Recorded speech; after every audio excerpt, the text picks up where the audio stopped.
നമസ്കാരം.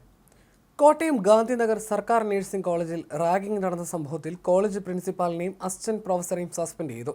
റാഗിംഗ് തടയുന്നതിലും ഇടപെടുന്നതിലും വീഴ്ച പറ്റിയെന്ന് കണ്ടെത്തിയതിന്റെ അടിസ്ഥാനത്തിലാണ് നടപടി. Principal professor Sulekha AT, assistant വാർഡന്റെ ചുമതലയുള്ള assistant professor Ajeesh P. Mani എന്നിവരെയാണ് അന്വേഷണ വിധേയമായി സസ്പെൻഡ് ചെയ്തത്.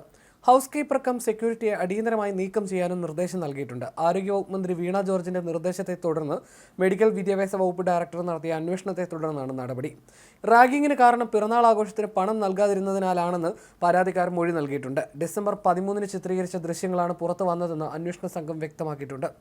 പരാതിക്കാരായ മുഴുവൻ വിദ്യാർത്ഥികളുടെ മൊഴി പോലീസ് രേഖപ്പെടുത്തി. കോട്ടയം ഗാന്ധിനഗർ സർക്കാർ നഴ്സിംഗ് കോളേജിലെ 1-ാം വർഷ ബിരുദ വിദ്യാർത്ഥിയെയാണ് 3-ാം വർഷ വിദ്യാർത്ഥികൾ ക്രൂരമായി റാഗിങ്ങിന് വിധേയമാക്കിയത്. 1-ാം വർഷ വിദ്യാർത്ഥിയുടെ പിറന്നാൾ ആഘോഷത്തിനിടയിലാണ് സീനിയർ വിദ്യാർത്ഥികൾ ക്രൂരമായി ഉപദ്രവിച്ചത്. കോമ്പസ് ഉപയോഗിച്ച് വിദ്യാർത്ഥിയുടെ ശരീരത്തിൽ കുത്തി, മുറിവിലും കാലിലും വായിലും ലോഷൻ ഒഴിക്കുന്നതും സ്വകാര്യ ഭാഗത്ത് പരിക്കേൽപ്പിക്കുന്നതും കാണാൻ സാധിക്കുന്ന വീഡിയോ പുറത്തു വന്നിട്ടുണ്ട്. രാത്രിയിൽ ഹോസ്റ്റൽ മുറിയിൽ കൈയും കാലും കെട്ടിയിട്ടാണ് ജൂനിയർ വിദ്യാർത്ഥികളെ സീനിയേഴ്സ് ഉപദ്രവിച്ചത്. റാഗിങ്ങിൽ കൂടുതൽ ഇരകളുണ്ടോ എന്ന് പോലീസ് പരിശോധിച്ചു വരികയാണ്. 3 മാസത്തിലേറെ നീണ്ട അതിക്രൂരമായ റാഗിംഗാണ് ഗാന്ധിനഗർ നഴ്സിംഗ് കോളേജിൽ നടന്നത്. ഫെബ്രുവരി 9-നും സമാന രീതിയിൽ റാഗിംഗ് നടന്നിരുന്നതായിട്ടാണ് റിപ്പോർട്ട്. അതേസമയം ഹോസ്റ്റൽ വാർഡന്റെ മൊഴിയിൽ സംശയമുള്ളതായി പോലീസ് വ്യക്തമാക്കി. രാത്രികാലങ്ങളിൽ ഹോസ്റ്റലിൽ ഉണ്ടായിരുന്നില്ലെന്നാണ് വാർഡന്റെ മൊഴി. ഇയാളെ വീണ്ടും ചോദ്യം ചെയ്തേക്കും. കേസിൽ 5 വിദ്യാർത്ഥികളെയാണ് പോലീസ് അറസ്റ്റ് ചെയ്തത്.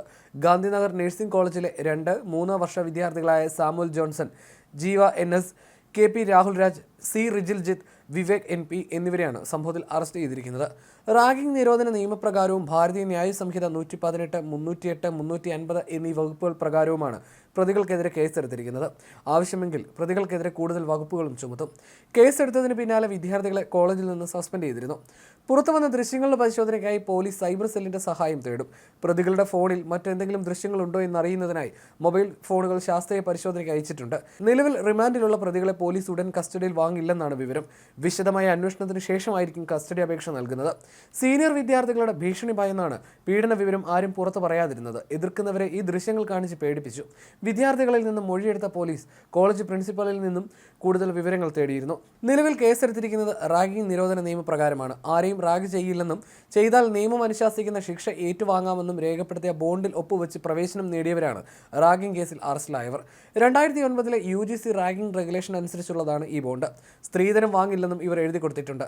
റാഗിംഗ് പരാതികളും അതിലെടുത്ത നടപടികളും വ്യക്തമാക്കി സാധാരണ കോളേജ് പ്രിൻസിപ്പൽമാർ ഓരോ മാസവും 5-ാം തീയതിക്ക് മുൻപായി വൈസ് ചാൻസലർക്ക് റിപ്പോർട്ട് നൽകണമെന്നതാണ് ചട്ടം.